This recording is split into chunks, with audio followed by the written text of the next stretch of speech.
So, good evening, everyone.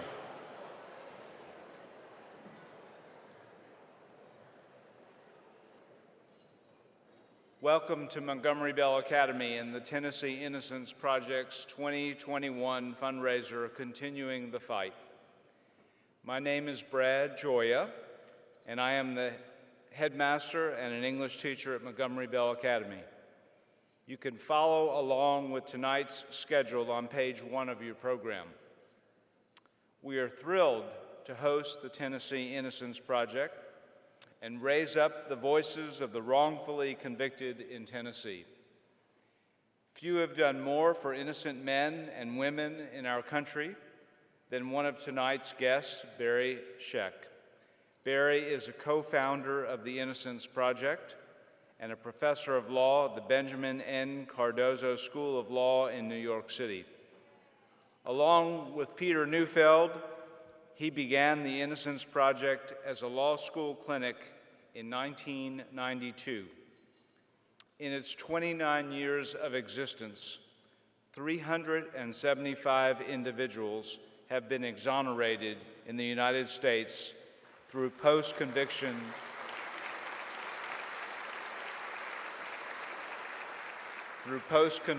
DNA testing.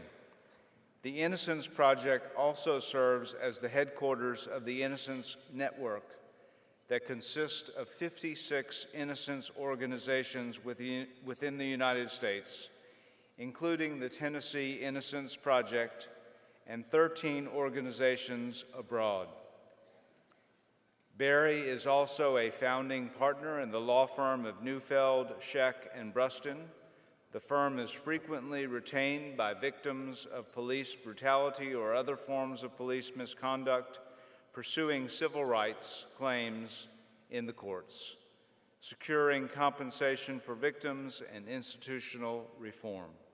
He has served in prominent positions in many bar associations. Thank you for being with us tonight, Barry. Please join me in welcoming Barry to the stage.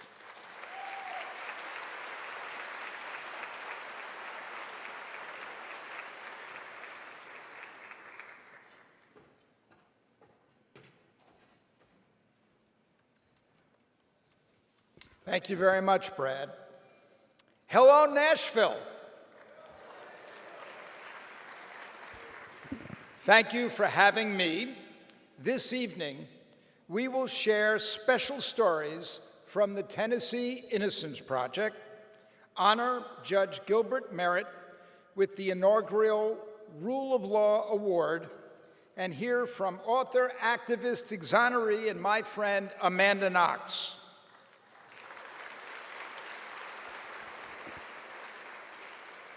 Tonight, our theme is continuing the fight. It's been 30 years since Peter Neufeld and I established the Innocence Project as a clinical program at the Benjamin N. Cardozo School of Law in New York City. Why does the fight need to continue? Well, the answer is pretty simple. There are so many innocent people in prison who did not commit crimes that they were charged with, and they need our help, especially here in Tennessee. According to the National Registry of Exonerations, there have been 2,900 exonerations in the United States since 1989, which is, by the way, when we began doing DNA testing in American courts. Only 25 are from Tennessee. This does not mean Tennessee is carrying out justice better than any other state. No, it means Tennessee did not have an in-state innocence organization to ensure that we get it right until now. Tennessee needs to catch up with the rest of the country, and you can all help that happen tonight. After all, this is the Tennessee Innocence Project's annual fundraiser. And let me just tell you this. I know for many of you, it may seem like a tough environment to be standing up an Innocence Project, although looking at the turnout tonight, it's quite extraordinary. But I will tell you this, tomorrow I am flying to Austin, Texas, where I'm going to be on a panel with some professors from Vanderbilt Law School and others to talk to a conference of judges. Now, Texas, we had a case, the Innocence Project, for a client named Michael Morton, who was wrongly convicted of killing his wife. And very long story short, we were able to prove him innocent with DNA testing 25 years after he served time in prison. But when we were able to do that, we also discovered that there had been suppressed exculpatory evidence held by the prosecutor in that case. And that prosecutor became a judge in Williamson County, Texas, and was writing textbooks for all the prosecutors in the state of Texas. And when we were able to get this exoneration, we also were able to convene this strange proceeding they have in the court in Texas called a court of inquiry, where we were able to actually bring charges against the prosecutor that hid the exculpatory evidence in Michael Morton's case. And we got him charged. A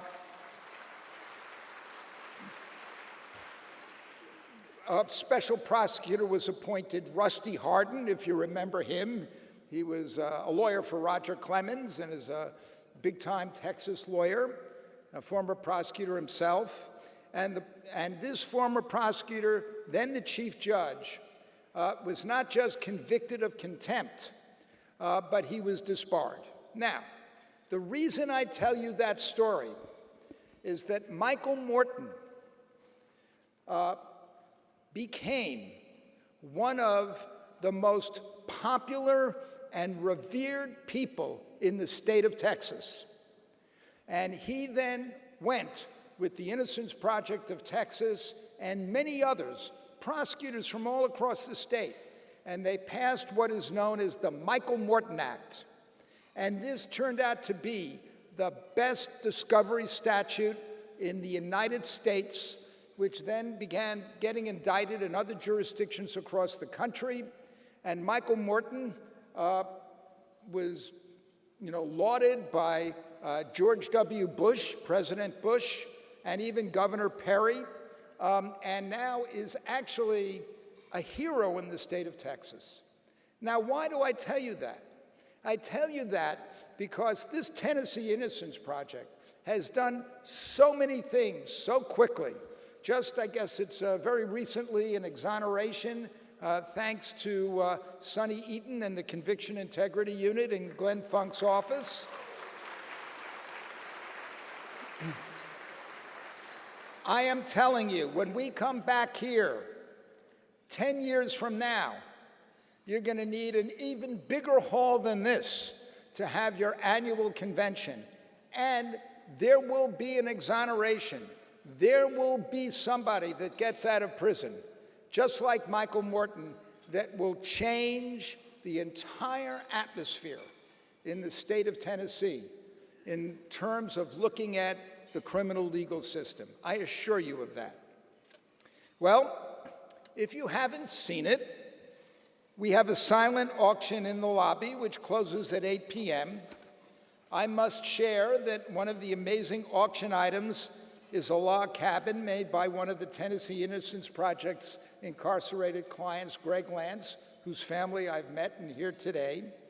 It took over 100 hours to make materials found from around the prison yard to make this log cabin. It's amazing.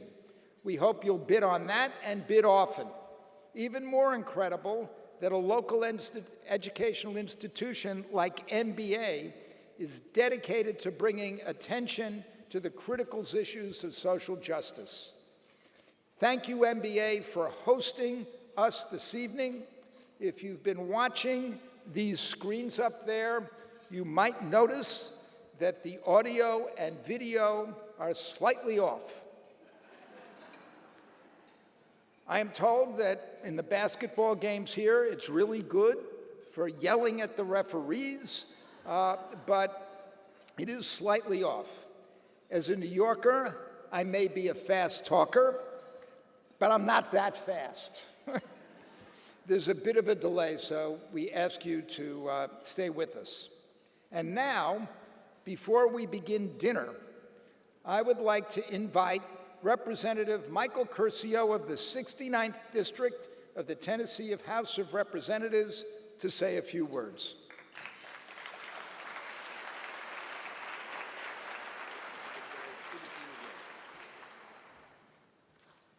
Barry, thank you. I know we're all honored to have you here, and we're looking forward to a very special night. So my father is a New Yorker, so I understood every word you said. I can translate for anybody who had a problem. But when you look around this room tonight, it's easy to think that the Tennessee Innocence Project is a foregone conclusion, that we're all here in agreement. But I want you to think back for a moment 20 years ago when there was a law school student named Stephen Ross Johnson driving across the state, taking this on as his project. And we owe a great debt of gratitude to the work that Stephen did in those days, and I want to thank you very much for starting that work.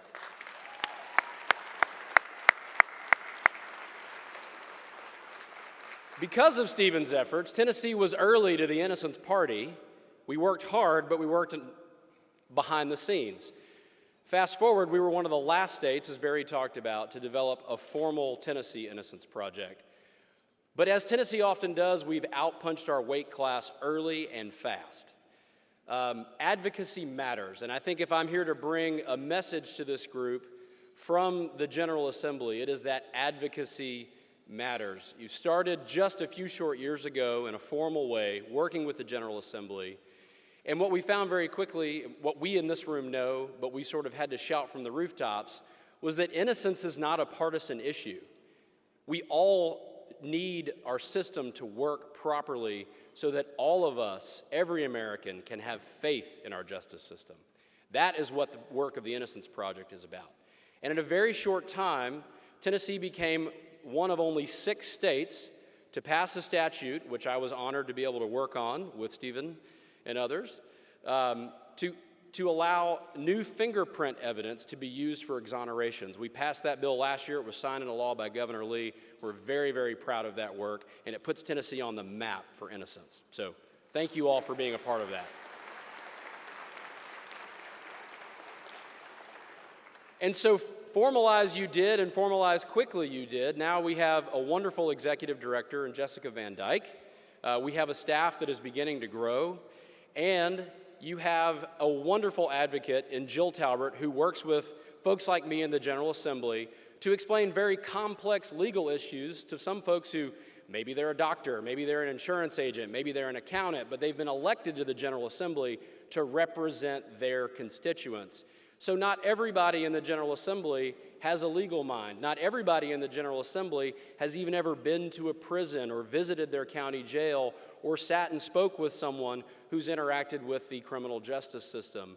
So you've got to understand that that work of that advocacy is very, very important. We've got to start at the granular level, and we've got to explain ourselves. But again, what every member hears over and over again after they've had a conversation with someone like Jill or Jessica or Stephen is they'll say, I don't know why anybody would be against this. These are freedom and liberty issues. We need our system to work properly.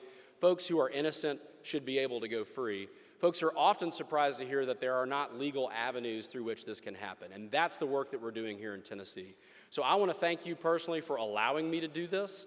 I look forward to continuing to work with you, but what I want you to know is that your advocacy matters. So thank you for being in this room.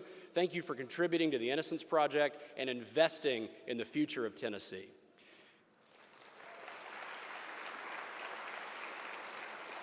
So before I sit down, I want to turn your attention to these video screens. We are going to watch a brief, I'm told it's a 1-minute video, and then we'll move forward from there. So if you could just turn your attention to the screens. Hi, I'm Hillary Burton Morgan, host and creator of Sundance Channel's true crime story, It Couldn't Happen Here. In our first season this year, we were able to come to Tennessee to examine the Greg Lance case, which is being supported by the Tennessee Innocence Project. Now, they're a fairly new organization. They were formed in 2019, but they are the only organization focusing on statewide Tennessee innocence cases. Their whole mission statement is to right wrongful convictions. Now, out of the 2,900 exonerations that have happened nationally, only 25 have happened in the state of Tennessee since 1989. That doesn't necessarily mean Tennessee is serving justice better than any other state out there, but what it means is they didn't have the mechanisms in place to re-examine their work until now. So I hope you all support the Tennessee Innocence Project. Give them a follow, stay up to date on what they're working on, and let's support them as they make sure that true justice is justice for all.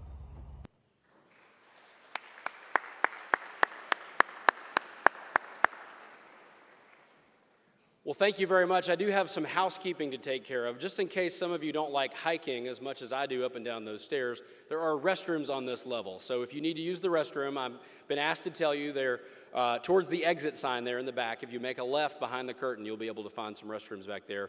Or if you like hiking up and down the stairs, continue to do so. We won't give you demerit for doing that. So if you could go ahead and if you've not already started your salad, do so as you enjoy dinner. And then after that, our Executive Director, Jessica Van Dyke, will continue our evening. So please enjoy your dinner. All right, we are going to get started so that you can get home at a reasonable hour. And I know you all really want to hear from Amanda Knox, and I don't want to delay that any further.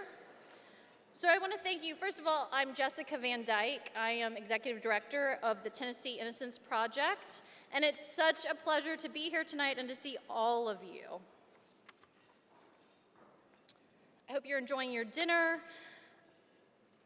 You know, it was such a cloudy, rainy day, but to me it was the perfect day because it was a night that I was going to get to spend with friends and supporters and people who have turned us from a project with 1 employee to 5, about to hire a 6th. And these cases take people power, and we can only do that with your support, and I am so grateful.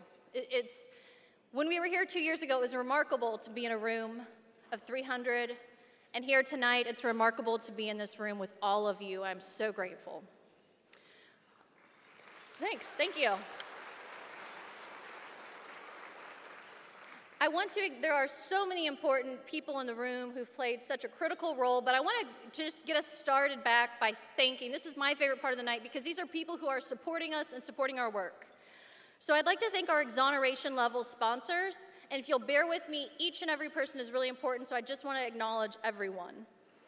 We've got we have Innocence level first, I'm sorry. Cannot forget the Innocence level because we've got Founding Board President Stephen Rouse Johnson and his wife Amy, and Garza Law Firm and Marcos Garza.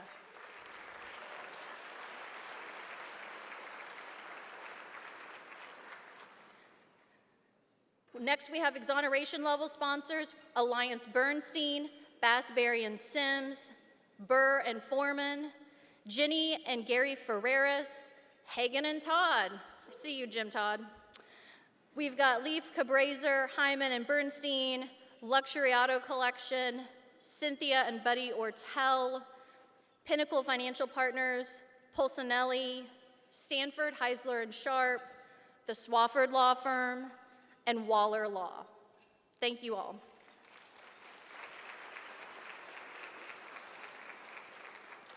We have some incredible freedom level sponsors, which would be Butler Snow, Delta Dental of Tennessee, the Fuson family and Freeman and Fuson, GSRM, May and McKinney, Massey, McCluskey and Fuchs, and Josie Holland, and we are so thankful for them.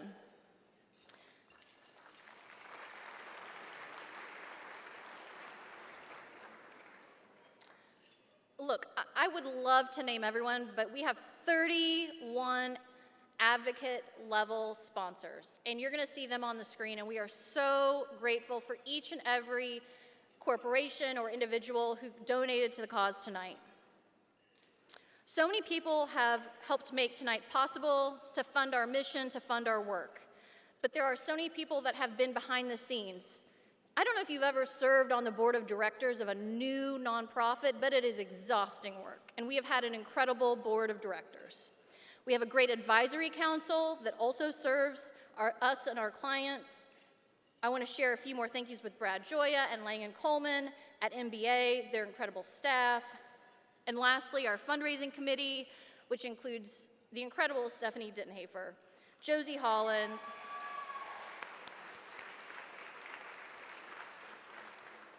Elizabeth Jackson, Catherine King, Joey and Lacey Fuson, Kate Melby, Amy Richards, Janice Smith, and Perry and Strang.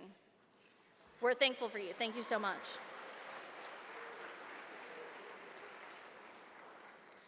I would be remiss not to mention the architect of tonight's event, which is Haley Levy, our development director, who has put in a lot of time.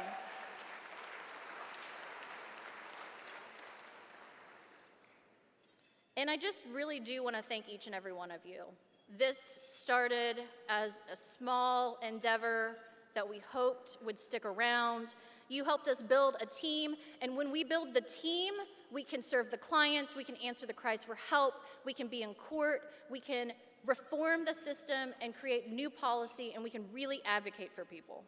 So I'm so grateful for your support, for you being here. Thank you on behalf of the Tennessee Innocence Project. We've got incredible pro bono partners who've worked with us. They provide hours, Bassberry and Sims, Bradley, Byers Law, Neil and Harwell. Like, there's so many people, I can't even begin to thank everyone tonight. Thank you so much. I hope you enjoyed the rest of tonight. But for now, I'd like to share with you a video that I hope encapsulates the work that we do at the Tennessee Innocence Project.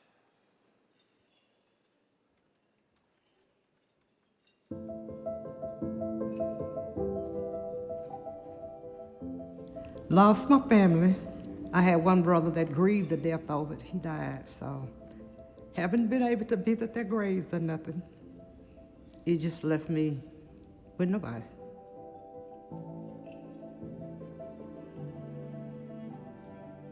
Before the Tennessee Innocence Project launched, a lot of the innocence work was based out in East Tennessee. So by starting this organization as a statewide organization, it makes a big difference all across our state. When they stepped in, they had the resources to get the expert witnesses, to have stuff tested that none of the other lawyers have even bothered to test. It was a relief. I think innocence work is necessary in Tennessee because it's highly unlikely that there are only 21 or 22 people that have been wrongfully convicted in Tennessee. I don't think anyone should be in jail for something that they didn't do. Simple as that. Well, I was in prison for over 27 years. My brothers, they got lawyers. I had 7 lawyers, and none of them seemed to have been able to do anything. They would just say, well, I talked to so-and-so. They said they would look into it. So it wasn't a whole lot, just a lot of money was wasted. It's hard when you don't have money and family support to help you. When you have a trial, the jury has to find beyond a reasonable doubt that you are guilty. Once the jury makes that finding, it's almost, the burden changes. At that point, you almost have to prove beyond a reasonable doubt that you're not guilty. And it almost gets to the point of beyond all doubt. You have to start and prepare for a new trial.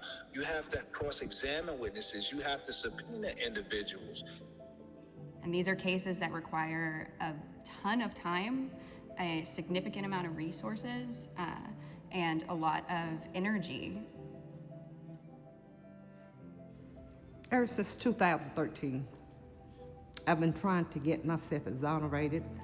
I wrote to courts, lawyers, organizations, maybe 20 or 30 organizations that help innocent people, but this is the only one that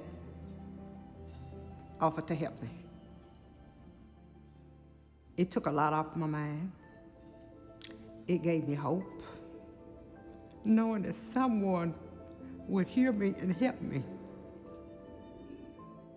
because they show that they care and they're willing to help me.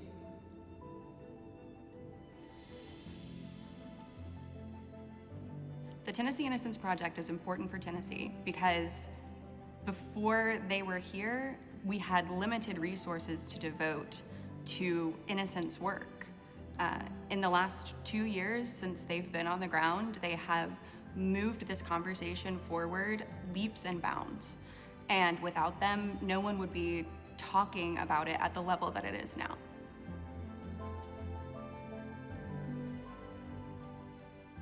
I hope no one has ever to go through what I went through, but I know there's more innocent people out there. No, I didn't do it. Now everybody knows I did not do this, and that means a lot. Me holding on to hope that someone would actually believe me one day has allowed me to keep my sanity. You know, me holding on to hope has kept me grounded, and me holding on to hope, you know what I'm saying, will eventually help me to gain my freedom. If you're innocent, don't give up. If they can help you, they'll let you know. Don't give up. Just don't give up.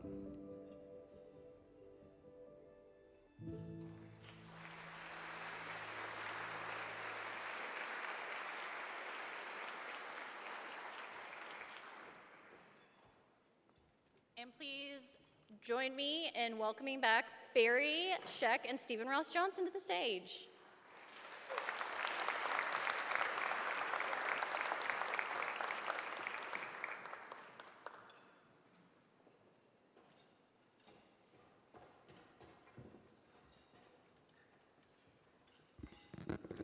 I'm joined on the stage by my good friend, Stephen Ross Johnson, Board President of the Tennessee Innocence Project.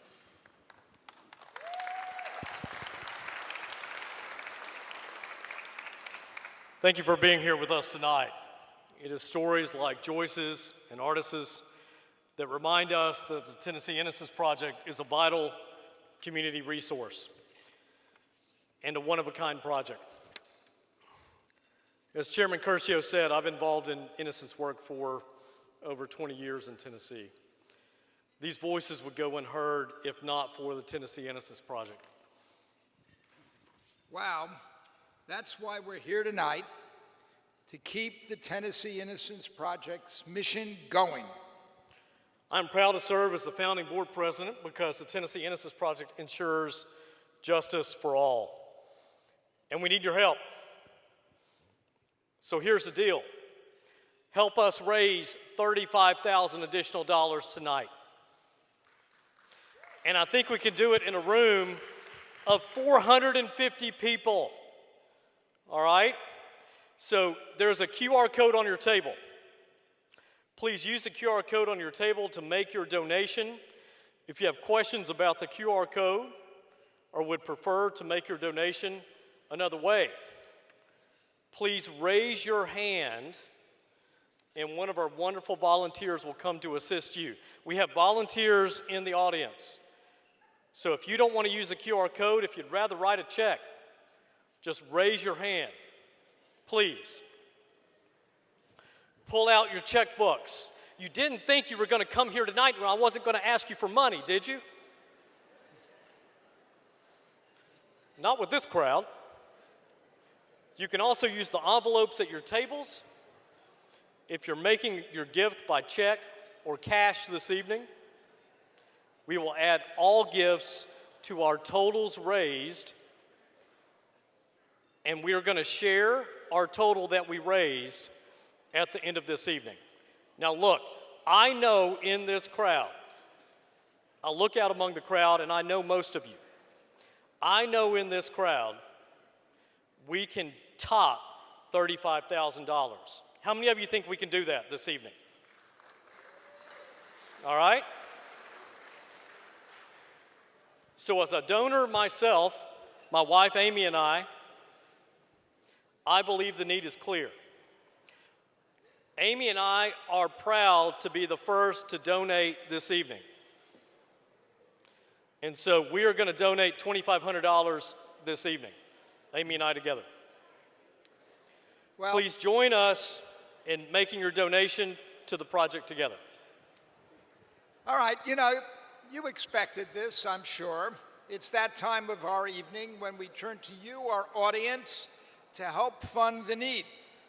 Generous donors and sponsors have already made this event a success, but to give these attorneys the resources they need, you just heard two current clients share that they never had the resources to prove their innocence.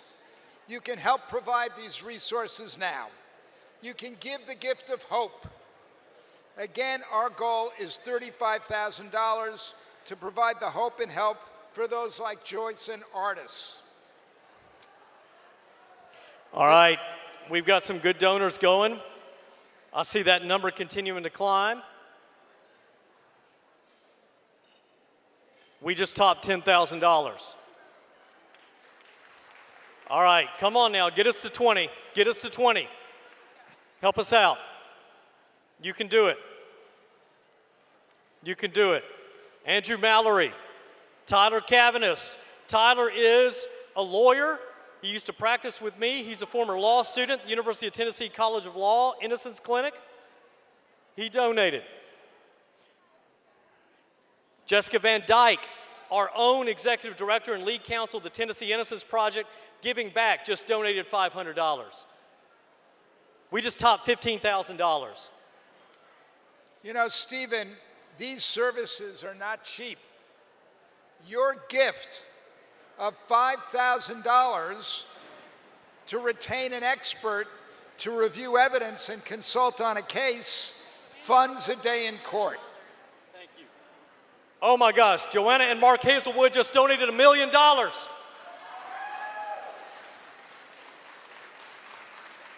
So Haley, how do you put that up there?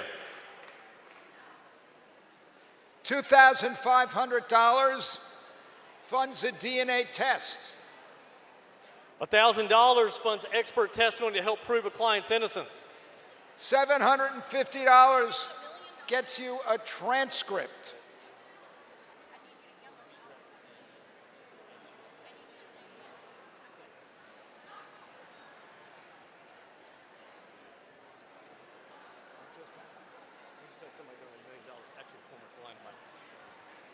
All right, we're at $21,000 in addition to what the Hazelwoods donated. Let me say that again so you all can hear. Joanna and Mark Hazelwood just donated $1 million to the Tennessee Innocence Project. Thank you. Thank you for helping to support people who are actually innocent.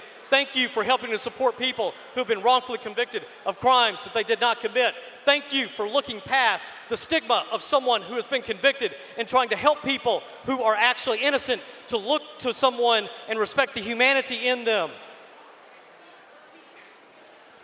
Joanna and Mark Hazelwood, $1 million. If that does not inspire you, please go ahead and donate now. We're about to top, in addition to what the Hazelwoods just donated, $30,000. Come on. Now, I want you to see what the Hazelwoods donated as a challenge to meet our goal tonight of at least $35,000. And we're getting close. I think $1 million did it. Former client of mine. Is that Hazelwood? Kicked him out of jail. He's a multi-billionaire. $500 can fund an open records request to get information critical to help secure someone's freedom.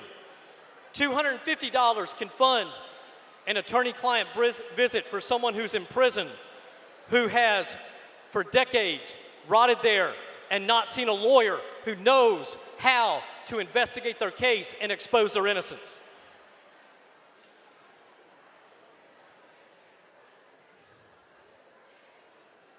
We're so close. We're so close.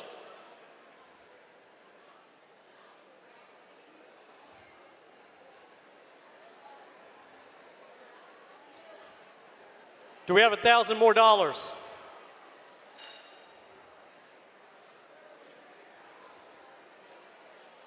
There you go. Yes. All right. Now I'm going to challenge you. I'm going to challenge you again. That was too easy. I want us to get to 45, and then Barry and I will shut up. $45,000. We did it. I want to thank you and congratulate everyone here for making such a difference to this amazing organization. I cannot wait to see all the Tennessee Innocence Project will accomplish as it continues to grow. Please remember, you can continue to donate throughout the program and afterwards.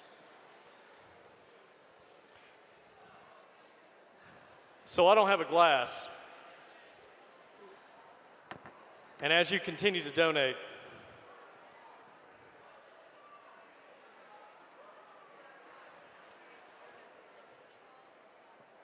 Jessica just reminded me that I should note this again, and it bears noting.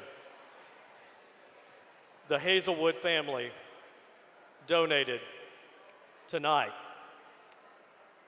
$1 million to the Tennessee Innocence Project. Can you please, the Hazelwood family, can you please stand for me? As a favor to me, please stand.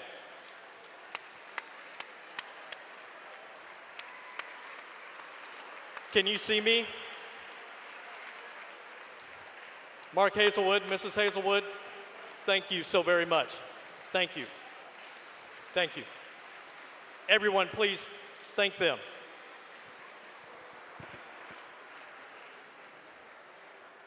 So I want you to raise your glasses for me. And let us toast to not only reaching our goal, but blowing the ceiling off of our goal for tonight. Can you do that for me? Let us toast to reaching our goal and blowing our goal to fund wrongful conviction work across Tennessee and prevent wrongful convictions in the future. Now in our third year as a full-time nonprofit, the Tennessee Innocence Project has received over 300 applications and inquiries from individuals across the state, with new calls coming in every day. The Tennessee Innocence Project investigates and litigates innocence claims, trains lawyers and students, and provides community education to raise awareness around the root causes of wrongful convictions, including issues of race and socioeconomic status. And then give me the, if you all don't mind, give me a moment of personal privilege. 20 years ago, I was involved in helping to start an innocence movement in Tennessee. And we ran that as an all-volunteer program and then as a clinical program at a law school. But 3 years ago, I got to be involved in working with others in starting this nonprofit that is here today. It has been my honor, it has been my privilege to serve as the founding board president of the Tennessee Innocence Project. But as of tonight, as of right now, I am passing the baton to our Vice President, Brad Mclean.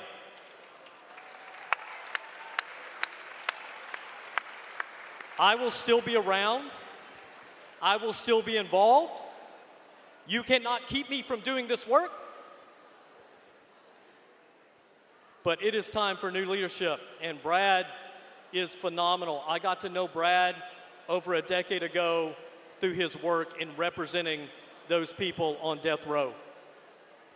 He will be a phenomenal board president of the Tennessee Innocence Project. And Brad, thank you for the wonderful work that you have done. You were there from the beginning when we started this current nonprofit. I can't wait to see how we continue to grow under your leadership, the leadership of wonderful staff that the Tennessee Innocence Project has. Thank you all so very much.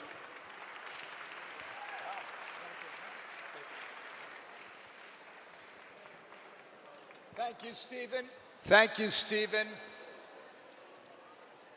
You're going to be a tough act to follow, but Brad, I know you're up to it. In addition to fundraising, and I know nothing is in addition to fundraising, but in this instance, there really is. We are here tonight to honor an important icon in the Tennessee judiciary history.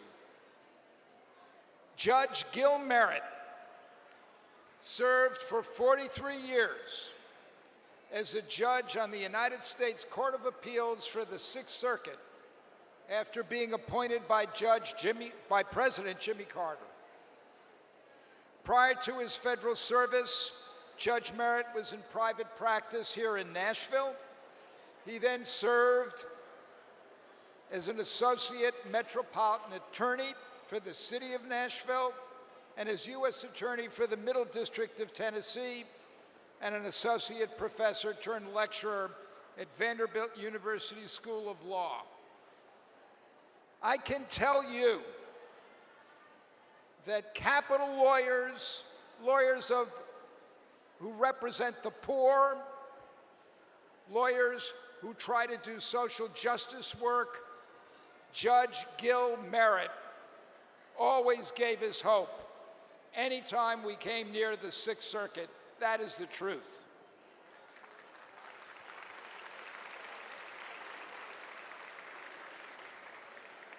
Courage, integrity, and kindness really marked his tenure. One notable case that came before Judge Merritt was that of Paul House, a man who was convicted in Union County, Tennessee, of rape and first-degree murder and sentenced to death. Years after his conviction, new evidence came to light demonstrating Mr. House's actual innocence. When his case was appealed to the Sixth Circuit Court of Appeals, Judge Merritt wrote a strong dissenting opinion outlining the evidence that demonstrated Mr. House's actual innocence. It actually was confirmed by a decision in the United States Supreme Court, and the case was remanded. Finally, in 2008, after spending 22 years on Tennessee's death row, Mr. House was exonerated. Please turn your attention to our video screens to learn more about what makes Judge Merritt so special.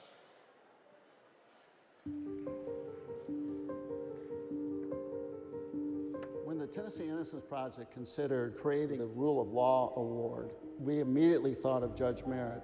Judge Merritt has consistently been a champion of the rule of law.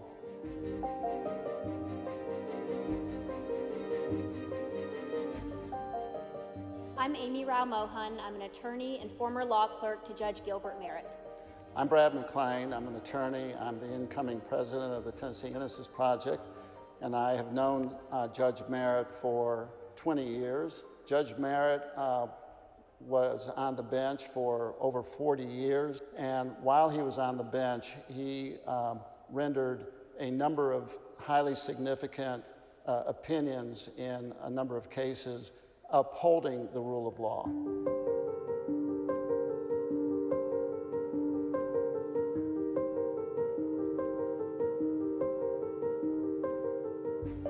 Judge Merritt sat on a number of death penalty cases, and in many of those cases, there were clear constitutional errors. There were problems with the way the case was tried. I remember a particular situation where I had a death penalty case out of Ohio, and Judge Merritt and I had worked on that for several months, and it was one where the inmate, the defendant, was severely intellectually disabled.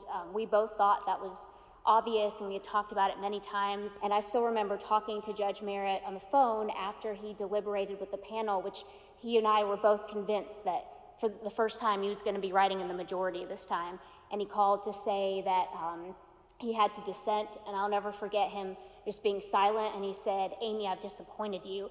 And of course, I teared up at the time like I am now, and thought, I mean, he is just such an advocate for vulnerable people. Judge Merritt was different. Judge Merritt would never try to substitute his judgment for what would have been the judgment of a jury had they heard the evidence the way it should have been presented instead of the way it was presented. And he stood out in that regard, and he was very courageous in dissenting in a number of death penalty cases. Judge Merritt, throughout his career as a U.S. attorney, as an attorney, and as a judge on the Sixth Circuit, he's continued to fight. He never gave up. I think there were times when he would talk about in chambers about how frustrating it was, but it didn't stop him. He just continued to fight and always gave it everything throughout his entire career.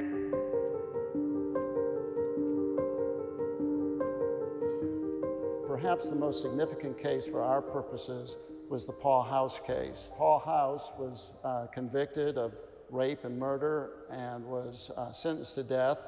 He was on Tennessee's death row, and for many years he tried to get into court to demonstrate his actual innocence based upon newly discovered evidence. When the case came up to the Sixth Circuit, Judge Merritt wrote a couple of important dissenting opinions in which he laid out the facts of the case. The case eventually went up to the U.S. Supreme Court, and the Supreme Court, based, I think, largely on the work of Judge Merritt, sent the case back down to the trial court and ultimately required a hearing at which Mr. House could prove his innocence.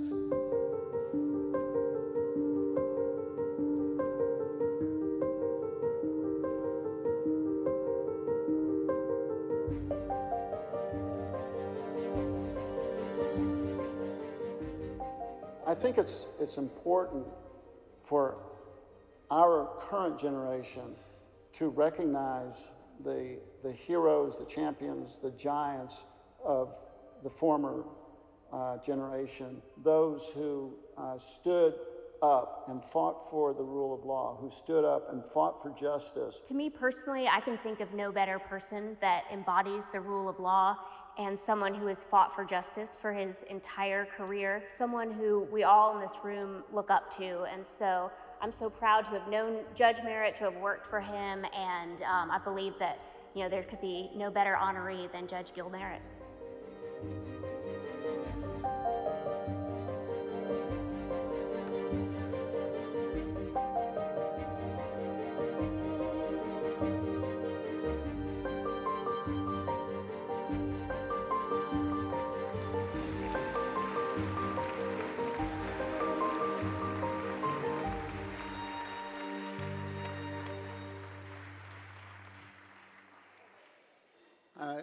I'm Brad Mclean. I'm the incoming board president for the Tennessee Innocence Project.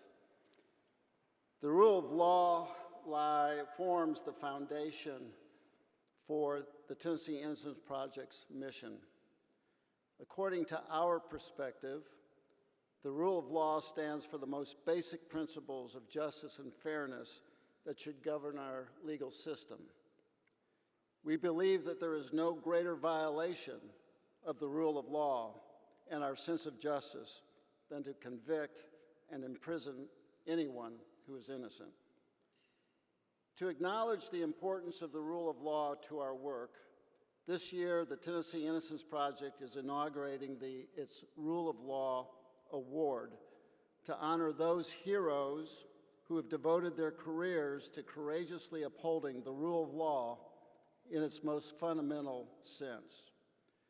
In that spirit, we are proud to announce that the recipient of this year's inaugural Rule of Law Award is Judge Gilbert S. Merritt, Jr.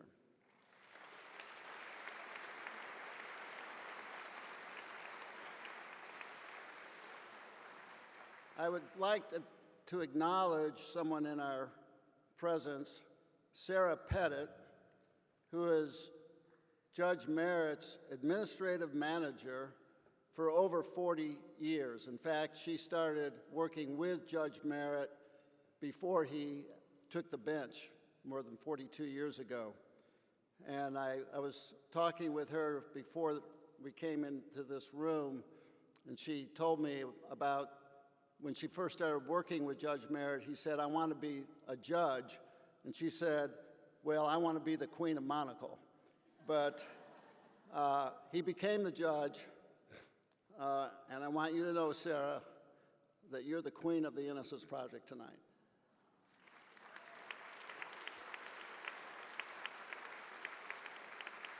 And I think that speaks it speaks a lot when someone works so closely with someone else, their sense of loyalty. It tells something about the character and the personality of each of them. And I think that speaks highly for both Sarah and for Judge Merritt. Unfortunately, for health reasons, Judge Merritt is unable to attend this event this evening. Because honoring our mentors and former leaders is an intergenerational act, we are grateful that Judge Merritt's daughter, Louise Merritt, and his granddaughter, Fields Livingston, are here to accept this award on his behalf.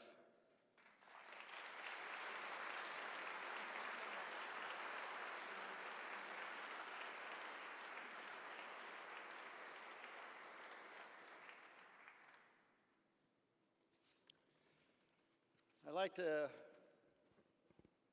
as the incoming board president, I'd like to first of all acknowledge the incredible staff that we have. You've already heard from Jessica Van Dyke. Jessica has been in the trenches with the Tennessee Innocence Project since before we actually opened our doors. And one of the most gratifying experiences I've had is to work with young lawyers who are completely dedicated to the cause of justice, and there is no one who is more dedicated than Jessica. We are so fortunate to have her as our executive director. We wouldn't be where we are without her.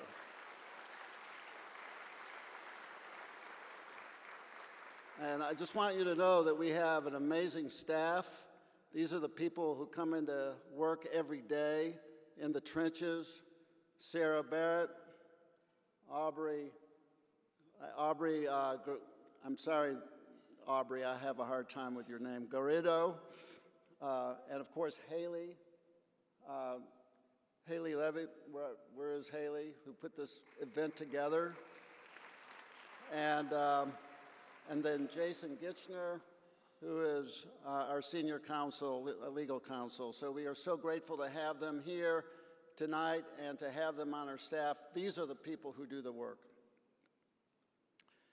As the incoming president of the board of the Tennessee Innocence Project, I also would like to acknowledge Stephen Ross Johnson, our outgoing board president. Stephen is, let me say this, Stephen is the Barry Scheck of Tennessee. And there's no higher honor than that. And they're both about the same height, too, so they belong together. Several years ago, when he was still just a law student, Stephen single-handedly formed the Innocence Clinic at the University of Tennessee College of Law. I remember a few years ago I was helping him in that clinic, and it was then when Stephen told me his idea of forming an independent, freestanding Innocence Project in Tennessee. Back then, the Tennessee Innocence Project was nothing more than an idea in Stephen's mind. Under Stephen's leadership, in 3 short years, we've been able to launch this project to become an important presence in Tennessee's legal world. What we have achieved over these 3 years is truly remarkable, and we owe Stephen thanks for his passion, his dedication, his firm leadership in putting this project together and bringing it to where we are today. Stephen, I don't know where Stephen is, but I give you my pledge to continue to carry your vision forward. Thank you, Stephen, for giving all of us, our staff, our board members, our advisory council members, and all of our supporters the opportunity to serve this noble cause. And Stephen, I've got something for you here.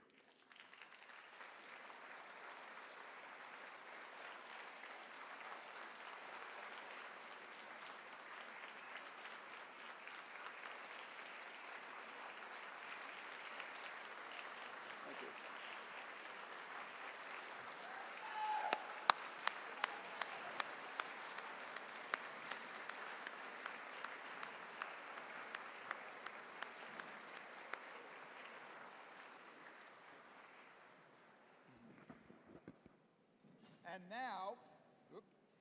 And now, can you hear me?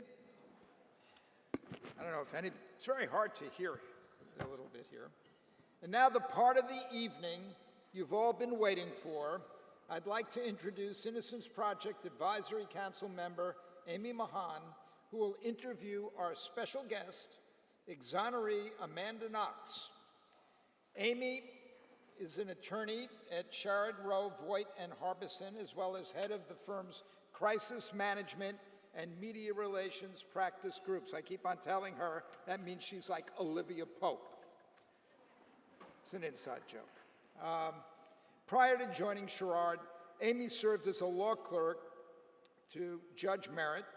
Before entering the legal world, Amy worked as a television reporter and anchor excuse me, for nearly 8 years, most recently at WTVF, News Channel 5 in Nashville. During that time, she received 2 Emmy Awards for her coverage of the 2004 Asian tsunami. Please welcome Amy Mohan and Amanda Knox to the stage.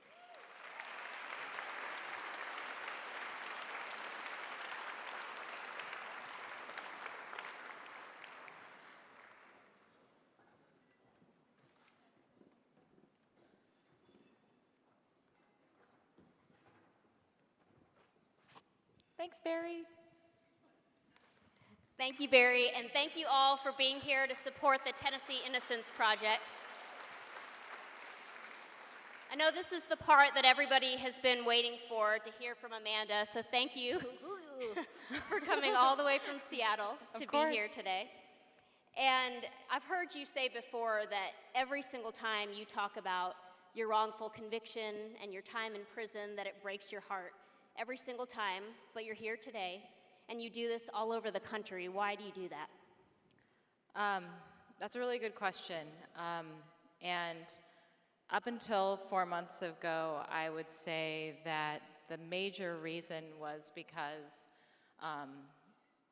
2 years after I was arrested, I went through a brutal trial where I was called every horrible thing that you could throw at a woman. I was defined as Foxy Knoxy and Luciferina, and I had this notion in my mind that the truth mattered, and that no matter what was being said about me in the courtroom and in the media, the truth would win out. And so when I went into my courtroom to receive the verdict, and I heard the judge pronounce colpevole, guilty, my world collapsed. Everything I thought that was true about society and people and humanity, like, the truth didn't matter in that moment. The truth didn't matter. And it took the work of countless people caring about the truth and caring about proving my innocence to make it happen. It was not a guarantee. And up until 4 months ago, I would have said that is the reason why I'm here, because there are so many people who are forgotten in this system, for whom the truth didn't matter. As of 4 months ago, though, I have another reason, and that is if someone hadn't saved me, my daughter wouldn't exist today. And that's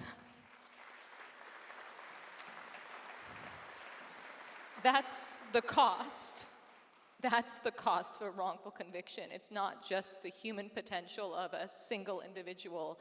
It is the human potential of our entire society. It is the fabric of our society that is ripped open when a wrongful conviction happens. And I know we've talked about this before, but reading your book and then getting to hold your baby today, you know, there was a point in your book where you said you didn't think you could ever have a family, that you could never be married, and that maybe if you got out in your 40s, you could adopt someday. And, you know, it's amazing that you have gotten out, you've been able to do all of that. Yeah, and thanks to people who cared about my innocence. It wouldn't have happened otherwise. And I know many people here are familiar with at least the basics of your story. Many have seen the Netflix documentary, read your book. You know, you said that in your book from the very beginning, the police and the prosecutor, they had a suspect, and then they tried to find the evidence, or in some cases manufacture the evidence to fit their story. They had a confirmation bias, and you had your own confirmation bias because you were just trying to help them, trying to figure out who had killed your roommate. Yeah. Tell us about that.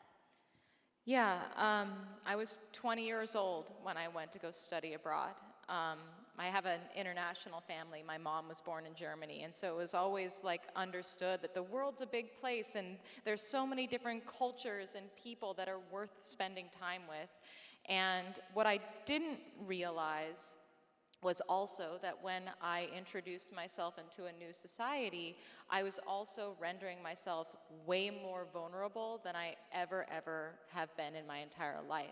Same with my roommate Meredith.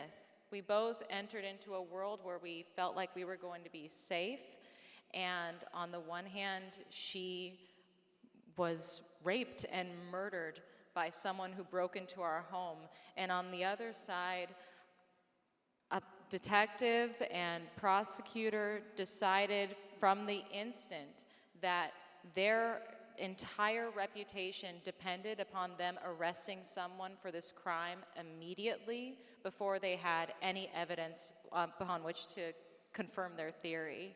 So they constructed a theory placing me at the center and turned this very straightforward burglary, rape, murder case into a morality play about female sexuality, where my friend Meredith was portrayed as this invisible ideal victim, and I was portrayed as the lustful, depraved whore who had murdered her.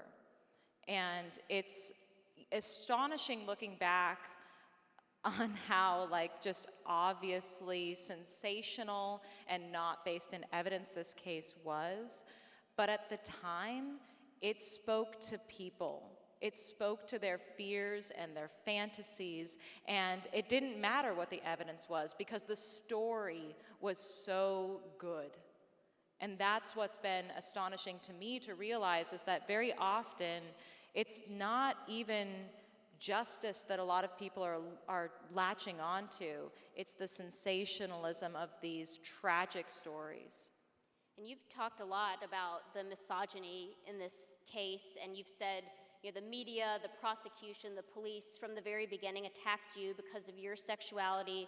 They used, you know, the words to describe you: foxy, noxy, concertante of sex, femme fatale, the Sphinx of Perugia. It went on and on. Undeniably, your gender played a role in your case. How did the fact that you were a woman, an attractive young woman, how did that factor into proving your innocence and making that even harder?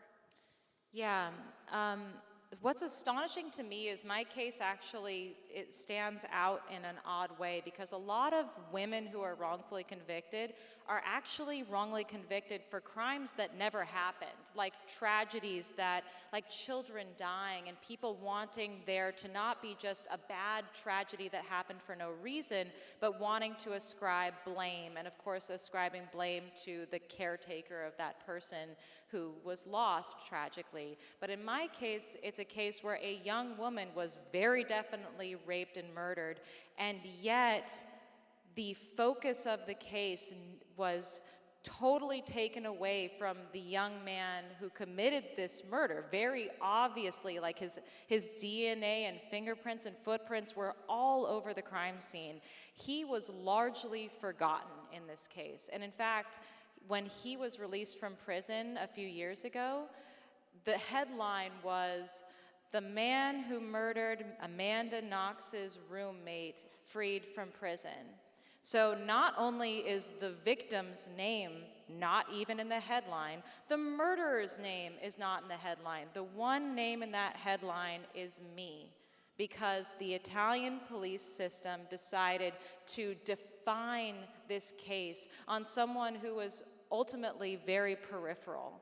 And that's the sort of injustice of all of this, is that not only was the real perpetrator very obviously there, but because he was just a boring story, a straightforward burglary gone wrong, instead the prosecution focused on a sensational story, and the media, which should have held them accountable to the truth, instead latched on to that sensational story and wrung it out for every penny that it was worth.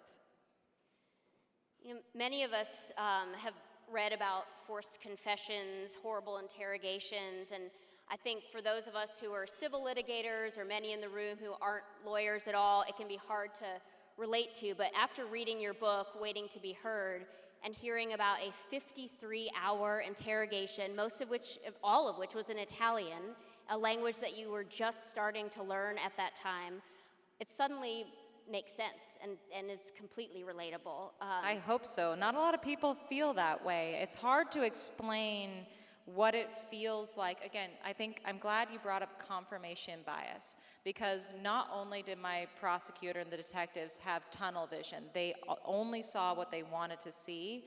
In a way, I'm guilty of that too, because I went into that interrogation room believing them when they told me that I was just a witness. And when they slapped me and yelled at me and told me that I couldn't remember the truth because I was so traumatized from having witnessed this murder, I believed them. I could not understand why these authority figures who I trusted would lie to me and hurt me unless something was really wrong. And I started to believe anything that they would tell me. And 53 hours of that, at some point, they got a confession that you tried the very next day to write a letter and say that you had made a mistake. Yeah, I recanted the very next day, and all they told me was, "Don't worry, your memories will come back." And I know that you've laughed about this now, and you can laugh about this several years later, but in many cases, you hear about one horrible miscarriage of justice, false confession or junk science, withholding of evidence, a lying witness, but you had all of those. I mean, you had a man who said that you were in Perugia when you weren't even there, and he said you threw olives on him on the street. Yeah. I mean, how did you deal with all of these different elements in your case? You did some deep research. I read the book, yeah, and I recommend it to everyone. Oh yeah, that was a fun, what they called super witness back in Italy days. It was astonishing how this wasn't just a trial that happened over the course of several weeks. It happened over the course of a year. And it seemed like every week there was some new crazy story that popped up out of nowhere that only served to further make character assassinations of me, and never ended up ultimately having any resonance in terms of evidence in trial. But of course, there was this air of suspicion and mystique around me that was constantly through the lens of guilt. And I know that you work with a lot of women who have been shamed in some way. Can you tell us about the work you're doing now? Thank you. Yeah. This whole experience has given me a lot of perspective, not just in wrongful convictions cases, but also just in general, the way that a lot of human beings end up becoming scapegoats for some of our big sort of button-pushing issues. And for a lot of women, that ends up being, again, vilified through their sexuality. I interviewed a young girl named Daisy Coleman for the series called The Scarlet Letter Reports that I did with Vice and Facebook. She had been raped when she was 14. She brought her case to the prosecutor. No one took her seriously. She was vilified around town. She eventually tried to commit suicide multiple times and came to me and said, "I feel like my voice has been erased. Like, my identity is now what these people have made it of me and has nothing to do, I feel like I don't have agency anymore. And in a lot of these cases, a lot of women are finding the strength to find their own voice despite that stigma that they're up against. But in Daisy's case, I'm sad to say that she eventually committed suicide because of the threats and death threats that she was receiving. It was too much for her. But all of this to say is, like, for me, what I see is a constant echo effect. Like, wrongful convictions are impacting people so that they live their entire lives with a stigma. It's not like once you get exonerated, you get to enter into the free world as if none of that ever happened. You live with that the rest of your life. And so it's really important to me to show how quickly we are to judge people without knowing them and without knowing the facts, and how important it is to take a breath, take a step back, and remember that whoever we have in front of us who we're judging, they are a human being. And you are a part of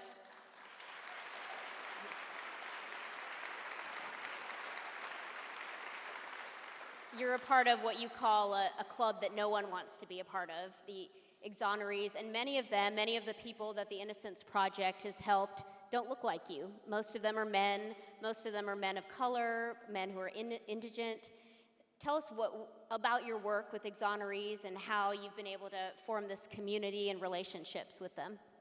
Well, I thank you for mentioning that, because I'm going to be honest, like, I grew up in a situation where wrongful convictions were the furthest thing from my mind. I never thought about it. I grew up in the suburbs. I had a loving family. I went to college. Like, this was not something that was on my radar. I had no idea. And until it happened to me, even after it happened to me, I felt so isolated, like no one would ever understand what my experience was like. I came home from wrongful imprisonment, and I just was like, no one, even my family, could understand totally what it felt like. And it wasn't until my mom took me to my first ever Innocence Network conference that I encountered other people who had been wrongfully convicted. And, like, I'll tell you, my experience was, we drive down to Portland, we go to this hotel conference room, which of course is like the bad carpet and the horrible lighting, and when my mom sort of pushed me through these double doors into this ballroom, I was shaking. And the last thing I wanted in the world to do at that moment in my life was walk into a room full of strangers who would recognize me. That was the last thing in the world I wanted. And as soon as I walked through that doors, two men immediately ran up to me, and they gave me a hug. And they said, "You don't have to worry about a thing, little sister. We know." And these men had spent over a decade in prison each for crimes that they didn't commit. And it didn't matter that I was a girl and they were a boy, that I had spent 4 years and they had spent 15 or 20 or whatever it was.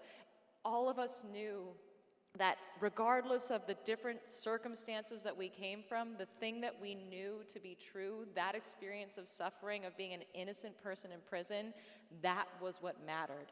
That was what we all had in common, and we were a family now.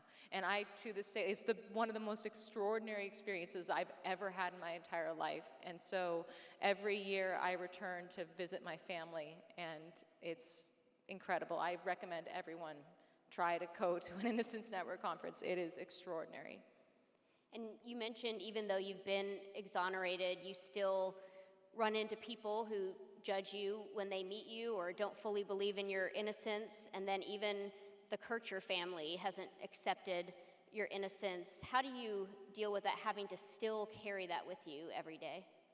So again, this isn't unique to me. This is something that happens all the time in wrongful convictions cases, where not only does the original victim's family sort of latch on to the idea of guilt and have trouble letting it go, like that's something that is an ongoing problem for wrongfully convicted people, but also entering into a world where you were a no one beforehand, and suddenly your entire identity is wrapped up in a tragedy that you had nothing to do with. And how do you possibly live your life and think, is there anything that I am ever going to do in my own life that will speak about who I am as much as this thing that I have never done? Like that is the sort of horror that wrongful convicted persons deal with, because oftentimes we come out of our wrongful conviction thinking, now what? I have to build my life, and my entire life was fighting for my innocence, and who am I anymore? This is something that not only I am dealing with as I try to reintegrate into the world, and it's one of those like sort of hidden traumas of a wrongful conviction. And this is something that you're dealing with, and yet, everybody knows your name, but very few people know Rudy Gaudet, the man who actually raped and killed Meredith Curcio. He was released from prison in 2020, and you have pointed out that on average, a wrongly convicted person spends 14 years in prison, and yet Gaudet, who committed the actual crime, is now out of prison after just 13 years. And I think you eloquently said in your podcast, you continue to bear the burden of his infamy. Yep. Now, it's been almost a year since he's been released. What are your feelings now about Gaudet's release?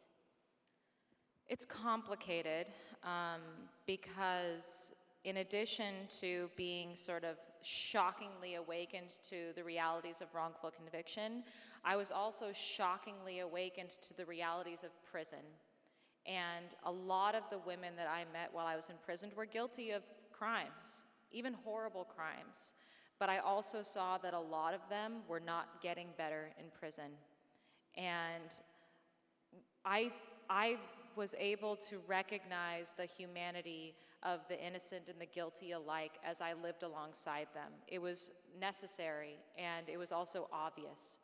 And when I think about Rudy Gaudet, I think about what led him to commit the crime that he committed. He was a young man who was a little bit astray. His parents weren't a part of his life. He was getting into this habit of using drugs and breaking and entering into people's homes. And I don't know what happened that night that made him go from breaking and entering into rape and murder, but we see that time and again in cases of young men who have lost their way. And I don't want to discount the fact that he's a human being too. What continues to bother me is that he has not acknowledged what he did. He continues to point the finger at me, and what that tells me is that he's not a rehabilitated person. He's someone who has not accepted the consequences of what he did, and therefore is not someone that I trust. That isn't to say, though, that his life circumstances aren't a part of who he is today. And I wonder if there was something that the Italian society could have done to support an individual like him so he didn't feel like he should go around and break and enter into people's homes. It tortures me, the idea that there was something that society could have done that could have prevented what happened to Meredith happen. And despite all of this, I watched an interview a couple years ago that you did, and the reporter said, if you could travel back in time and go back to Italy and erase everything that happened, would you do it? And you said no, and then I think she thought you didn't understand the question. And again, she was said, like, no, you would, believe me. And you said no, and why is that? So I have learned so much from my wrongful conviction. And I would never wish what happened to me upon anyone, but the fact that it happened to me really, really instills upon me the reality that it can happen to anyone, first of all. And second of all, that these things really do happen. Again, I didn't grow up with this being on my radar, and now I feel like I can act as a bridge between those communities where this is not like a part of their daily thinking process, and those who are constantly afflicted with the injustices of the justice system. And it struck me in your book that you sort of looked for hope anywhere you could, whether it was something written in lipstick on a new cell that you were going into or a meeting with the prison chaplain. What kept you going during not only the 4 years in prison, but then another 4 years of not knowing your fate? That's a good question. One is my family.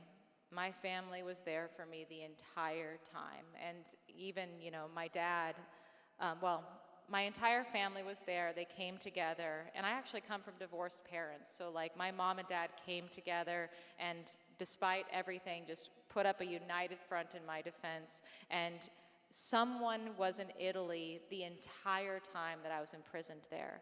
My family rented an apartment, and someone was there in order to visit me. And I had 6 hours of visitation a month and a 10-minute phone call every week home. And, I remember, I don't know if I would have been able to stay sane were it not for my family being there for me, if I was totally alone. And also because I was a kid. I was very much still a kid when this happened. And I remember, not even fully understanding the gravity of the situation that I was in. It was so surreal to me. I was in such shock the entire time.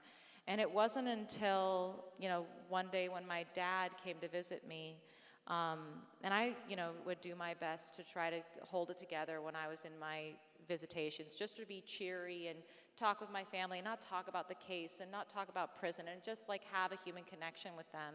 But this one time, I just couldn't do it. I couldn't hold it together. I was having a very bad day, and I walked into that visitation room, and I immediately started bawling.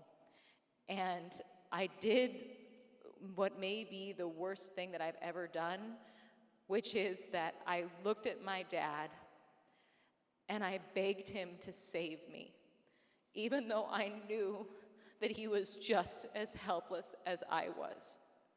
And then my poor dad, he had to look at me and say, I've talked to the lawyers.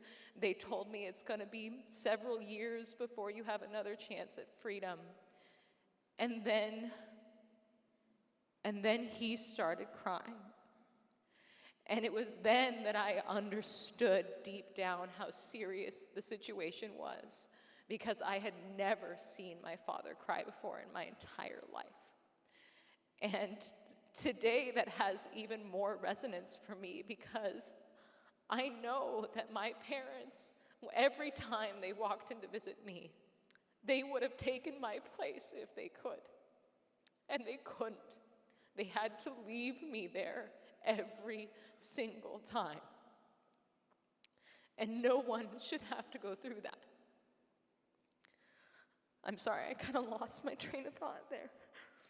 But I can't imagine it. I think you've said before when we've talked that having a baby, a 4-month-old, it makes you fight for this work even harder. The stakes are way higher now. Way higher. It's not just a single person who is affected by a wrongful conviction. It is everyone who loves that person. Every one of them is wrongly convicted. And until it's over, everyone's life is over. And tell us what's in store for you in the next 5 or 10 years. You've gotten married in the pandemic, you've had a baby, you've written a book, you have a podcast. What's next for you? Oh gosh. Well, I am lucky, and I'm so grateful to have been able to reclaim my life, to have fought for my innocence and won, to have my husband and my child and the work that we do. I'm so proud of our work. We have a podcast. It's called Labyrinths. You should listen to it. It's great. But also just continuing this work and trying to spread the word, because I think that it's so hard to articulate what this experience feels like. And I've tried so hard to articulate it to myself and to other people in a way that's understandable. it's so big and extreme that it feels like it's inhuman. And I'm trying to convey that no, it's so human and it's so real, and we are all a part of it. Everyone is implicated in how our justice system is impacting real human people's lives, and we have a real stake in it. We can really do something about it. So, if anything, I'm just trying to be grateful for anyone else who cares. And a lot of people look at your story and think, well, that's a really scary thing that happens when you study abroad or when you're in a foreign country, but as we've seen tonight, it happens here every single day. Every single day.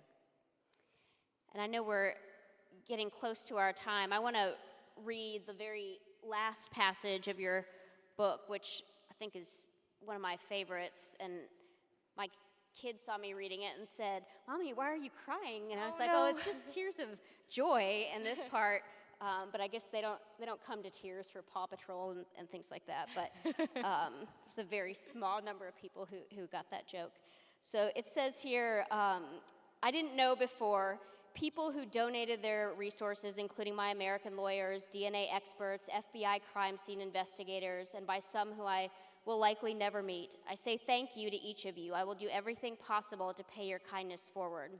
One way I plan to do this is by working with the Innocence Project. So many people stood up for me and carried me through. Now I can do that for others. Although I'm still figuring out my role, I'm pretty sure it will have to do with telling people's stories. But I have found my purpose, to help other innocent people be able to shout as I did, "I'm free." And you're doing that today. Tell us before everyone leaves tonight about why the Innocence Project is so close to your heart. And I know that we had the donations earlier, but it doesn't mean that they can't still continue to give. The Innocence Project is leading the world in acknowledging that these things actually happen and there is something we can do about it. And there's not this defeatist sense that, oh, well, some innocent people are just going to go away and that's the way it is. No, this is something real. This is concrete. This is about human beings. It's not about, looking good or whatever. This is about freeing innocent people from prison who we know shouldn't be there. It's that simple. And it's that beautiful too. Like, there are lots of worlds out there that are trying to create justice in some sort of vague, ephemeral way. This is a concrete, real way that you can impact real human people's lives who deserve it. So the Innocence Project is close to my heart because it is necessary work and it is something that really will save people. Thank you so much, Amanda Knox, everyone.